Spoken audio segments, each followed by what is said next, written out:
A full-size jet, 239 people, and a routine flight across Southeast Asia vanished from the sky. No distress call, no confirmed crash site, just silence. More than a decade later, we still don't know the truth. March 8, 2014, Kuala Lumpur, Malaysia, just after midnight. Malaysia Airlines Flight MH370, a Boeing 777, taxied under calm skies, passengers settling in for an overnight journey to Beijing. Families slept. Others watched movies, texted final messages, and prepared for a 6-hour flight. It was routine, and that's what makes what happened next unbearable. At 1:19 a.m., the cockpit made a final radio transmission. "Good night, Malaysian 370. Minutes later, the plane vanished from radar. What followed was one of the most complex aviation mysteries in history. At first, air traffic control noticed nothing. It's common for aircraft to move between radar zones. But then, MH370 never checked in with Vietnam's controllers. Repeated calls went unanswered. The plane was gone. Authorities reacted slowly. Hours passed before search efforts began. By then, MH370 could have been anywhere. Later, military radar revealed something stunning. After communications stopped, the plane turned sharply west, crossing the Malay Peninsula, then continued out over the Indian Ocean. This was not a drift. This wasn't a glide. This looked intentional. Why would a plane heading to Beijing suddenly change direction? The new flight path wasn't straight. It changed several times, suggesting someone was actively controlling the aircraft. For 6 more hours, signals known as handshakes were detected. Not communication, but automated pings linking the aircraft with the satellite. Each one told investigators only one thing: MH370 was still flying, deep into the open ocean. Then, silence. Somewhere over the southern Indian Ocean, the final ping sounded. That was the last trace. No SOS, no Mayday, just disappearance. What happens in a cockpit when no one is listening? Within days, dozens of nations joined the search. Ships, aircraft, submarines, satellites. But the Indian Ocean is unimaginably vast, remote, hostile, deeper than skyscrapers are tall. No wreckage was found, no bodies, no black box. For the families, the ocean became a wall, one that refused to speak.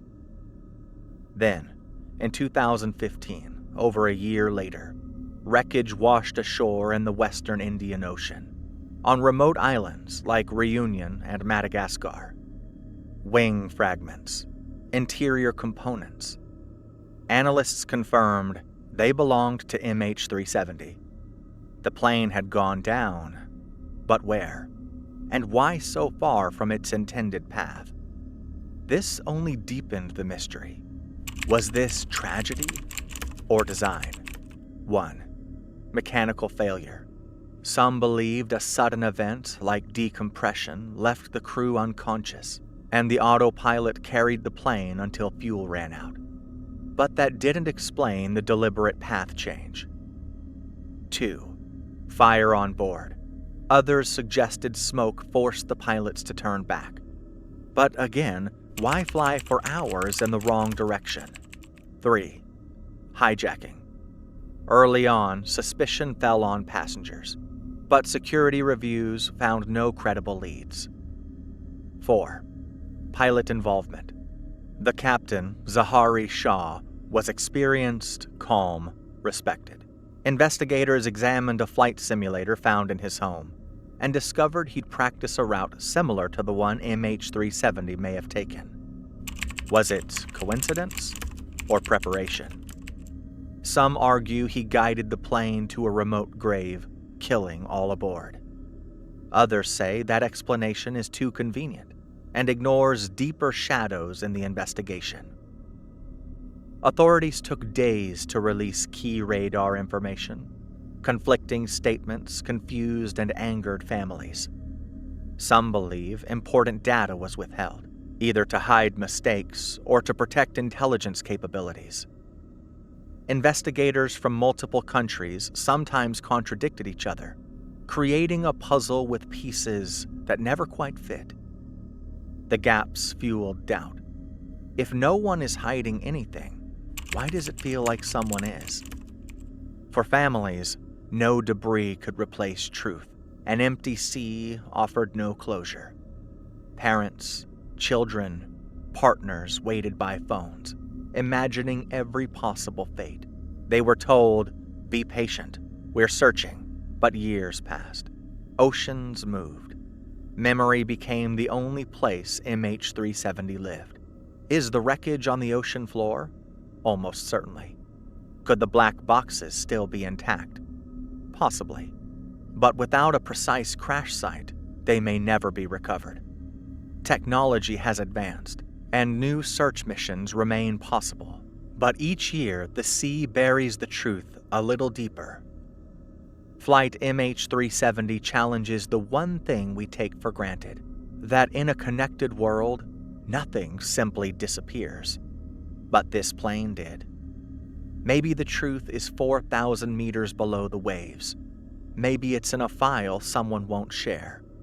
Or maybe someone knows more than they've ever said. So I'll ask you, do you think MH370 was a tragedy of chance or something deliberately hidden?